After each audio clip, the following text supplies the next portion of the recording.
In a desert of constant bad news, seeing headlines like this is like an oasis, a sense of relief from the dry wasteland that surrounds us. The Supreme Court reversed a $1 billion copyright verdict, holding that internet service providers aren't liable for user piracy based solely on knowledge of infringement. And I think this is common sense. As I said in a live stream, that's like holding T-Mobile responsible for users communicating a bank heist on their phone line, because as this verdict says, they will only be held liable if they directly participated in the assist of said accusations. And look, it's not like I'm cheering for these corporations to miss out on money, especially on the Japanese side of things. I would love for them to receive every dollar they can for their hard creative work, because in a wasteland of garbage entertainment, they are providing the entertainment helping to fill that void. I would just hope they understand the reasoning of why people choose to pirate. What viewers want is the authentic version to what the creator intended to deliver. The stories without the censorship, the dumbing down of dialogue, cringe insertion, or Western slang that only feeds the narcissism of corrupt localizers. Even in the subtitles, which vary depending on the streaming service. For example, how Amazon handled Kiara's character in JJK by accurately referring to him as a him or he, while Crunchyroll referred to him as she or they. Piracy helps dodge that kind of agenda pushing that's all too frequent with Crunchyroll. Netflix using feminist instead of feminine. Disney cutting out a scene from Across because it's too much for the eyes to see. あなた、まだ男を知らないのね。ますます可愛いわ。Even something as little as changing the title for Oshinoko's finale, showing that anything that's deemed offensive in the least due to what can be seen as offensive is always at risk, but piracy helps correct all of that. Even when it comes to manga, having a character in Blue Lock being censored, going through a breast reduction, reducing the heavies. Yeah, I heard she got breast reduction surgery. What? Making your tits smaller? That's like slapping God across the face for giving you a gorgeous gift. And it's not just making them smaller, they completely reshape them. I gotta catch a glimpse of these warlocks. Let's make a move. She's going around the corner. Come on. Even the belly button, which just seems way too absurd. I don't understand a belly button. This is why people pirate. The frustration with having their entertainment being censored. Piracy helps correct this. Even outside the realm of anime and manga, just generally, shows on these streaming services a lot of times air an altered version of the original. Whether it's South Park cutting out a number of episodes because it's too offensive, It's Always Sunny in Philadelphia removing episodes for the same reason, Community removing a D&D episode for a character dressing up as a dark elf, Seinfeld being cropped in a way to fit a streaming network where the whole show is cut and reframed to fit a widescreen lens. Even recently, Kyle posted a side-by-side of the Pirates of the Caribbean with the streaming version versus the original version.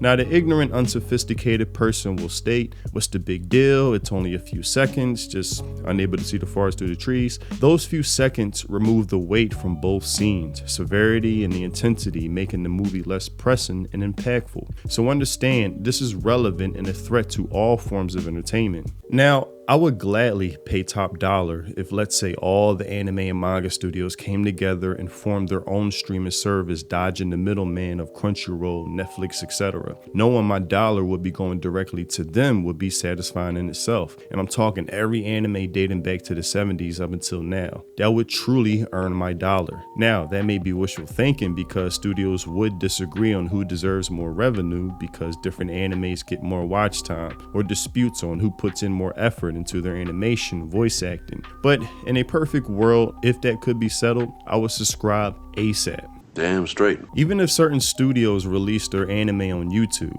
I would become a member of their channel if it was put behind a paywall. Something I don't know why more studios don't do. Instead of having their anime be butchered through a middleman, just release it directly to YouTube. Something Virgin Punk Clockwork Girl recently did. Now, it was censored, so I bought the Blu-ray instead, but if they released the uncensored version, yes, that probably would have been hit with the age restriction, but word of mouth alone would have promoted it with people sharing the link link or searching it up directly upon release just based off excitement alone. Which maybe more studios are taking a hint, as with Akane Banashi being streamed on YouTube for the season. Even if for free, leave the options for fans to donate directly through Super Thanks, a link in the description, whatever it is, so fans will show their appreciation if they feel bothered with supporting a streaming service they know goes out of their way to butcher what they love.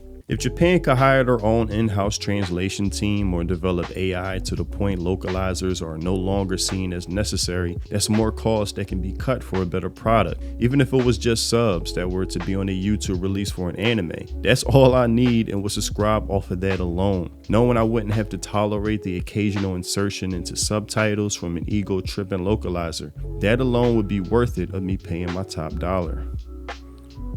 But that's all I have for this video. Tell me what you think in the comment section below. Hopefully Japanese studios see why so many flock to Piracy for the reasons I stated, and if the all-in-one Japanese streaming service that may be delusional thinking couldn't be made for all anime studios, YouTube releases I think should really be considered as an option. Even if not all, but a number of different studios decided to join and create one big channel for all of their anime titles to be streamed and maybe comes with a membership, that'd be great in itself. It would immediately get my money ASAP.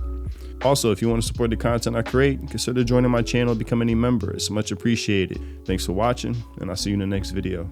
Free think. Peace.